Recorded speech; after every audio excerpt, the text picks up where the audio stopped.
The following video contains depictions of suicide. Viewer discretion is advised.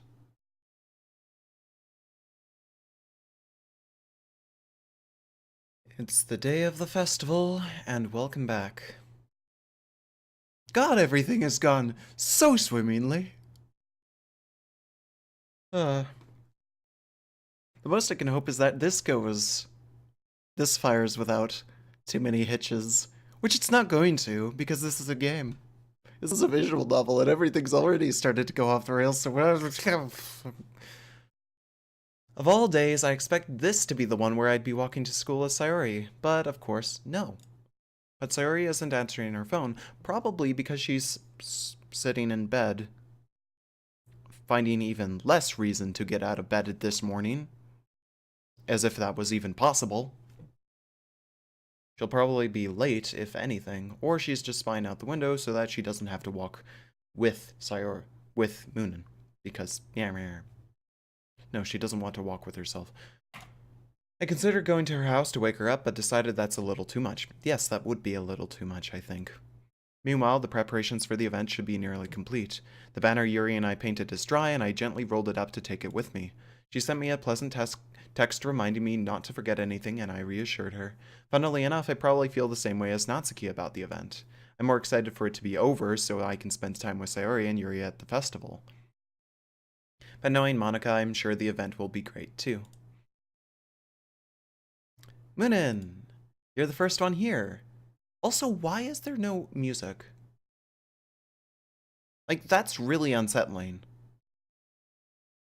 Like, there's no music at all in this lead up to the festival. That's very worrying. You're the first one here. Oh, wonderful. Thanks for being early. That's funny, I thought at least Yuri would be here by now. Monika is placing little booklets on each of the desks in the classroom. They must be the ones she prepared no, it should be have. I guess this must have been a mistake. That have all the poems we're performing. In the end, I found a random poem online that I thought Monika would like and submitted it. So that's the one I'll be performing. I'm surprised you didn't bring Sayori with you. Yeah, she overslept again. That dummy. You'd think that on days this important she'd try a little harder. I say that, but I suddenly remember what Sayori told me yesterday, and I suddenly feel awful knowing it's not nearly that simple for her. I only said it because it's the way I'm used to thinking. But maybe I should have gone to wake her up after all? You should take a little responsibility for her, Moonin. I mean, especially after your exchange with her yesterday. Yeah, Sayori probably keeps in more contact with Monika than anyone else, and Monika probably is the most in the know about her condition and feelings. So, hopefully at least Monika is pretty decent. You kind of left her hanging this morning, you know? Exchange? Monika, you know about that? Of course I do. I'm the club president, after all. That's not a good excuse! But okay. But I stammer, embarrassed. Did Sayori really tell her about it that quickly? About how I basically turned down her confession? That makes me really seem like the bad guy here. But I'm the one who knows what's best for her, right? No, you don't! You stupid prick. Jeez, you don't know the full story at all, so don't worry. I probably know a lot more than you think. Monika is being as friendly as usual, but for some reason I felt a chill down my spine after hearing that. Also, she has no background music! I actually took a little moment to talk with one of my friends about this in between this recording and the last one, and I made a comment about Monika as the meta person, and she definitely seems like she knows a lot more, like a lot more than she lets on. Hey, do you want to check out the pamphlets? They came out really nice. Yeah, sure. I grabbed one of the pamphlets laid out on the desks. Oh yeah, they really did. Something like this will definitely help people take the club more seriously. Yeah, I thought so too. I flipped through the pages. Each member's poem is neatly printed on its own page, giving it an almost professional feel. I recognized Natsuki's and Yuri's poems from the ones they performed during our practice. What's this? I flipped to Sayori's poem. It's different from the one she practiced. It's one that I haven't read before.